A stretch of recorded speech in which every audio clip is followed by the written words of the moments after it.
taliye soo dhow taliye saldhigga booliska degmada Baardheere ayaa tahay waxaan nooga warantaa dhacdadii maanta ka dhacday degmada Baardheere ee aabaha uu ku dilay gabadhiisa. waa mahadsan tahay soo dhow waxyow saakay markay tahay 4 saac subaxnimo wuxuu ka dhacay meel magaalada ka baxeedo oo 6 kiiloomitir u jirto aaba dhalay gabadhiisa oo 14 sano jirto aabahana lagu magacaabo deeqdiisa facan 33 jir ah dadka ku qaaday ay ma xaqiijiyeen helada goob 6 kiiloomitir magaalada u jirta markii uu joogo ayuu gabadha dadka meesha ku dejiyay dadka ku dilay waa ku baxnay ninkaas waa gacanta booliiska musoo galay waa ku daba jirnaa gabadhana waxaa la yiraahdaa xaasada booliiska xali 14 sano jirtay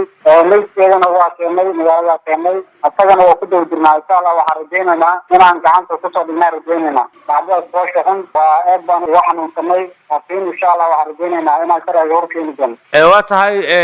aabaha dilay gabadhiisa lagu magacaabo deeq waxa sheegtay in gabadha bajaaj uu ku qaaday kadibna meel 6 kiiloomitir u jirta tuuladii ay degnaayeen oo ku dilay dilka muxuu u adeegsaday dilka wuxuu adeegsaday furi meelo fara badan ka jireen waa dhacdo xanuun leh insha Allah waa sharciga horkeeni doona lama amnigana way ku jiraan inaan gacanta ku soo dhigi doona warajeynana sharcigana horkeeno dhacdadaas gabadhana waa keenay marxuumada in la joogo oo ka dhigay reergeena waa marmay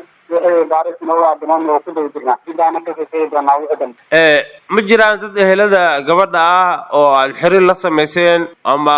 idin yimid oo in kaga waramay dhacdadaasi iyo sababta waxa keenay sababta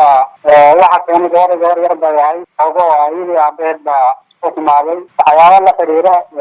urur kale in ay lahayd waa la sheegay laakiin si walba ahaato sharciga uu banaynayo in gabadha la dilo hadii wax kasta la timaado waa arrin dhacdo qalxin insha Allah waana ka soo jawaabi doonaa amaantahay marka 4 saac hadii ay dhacday ilaa haddan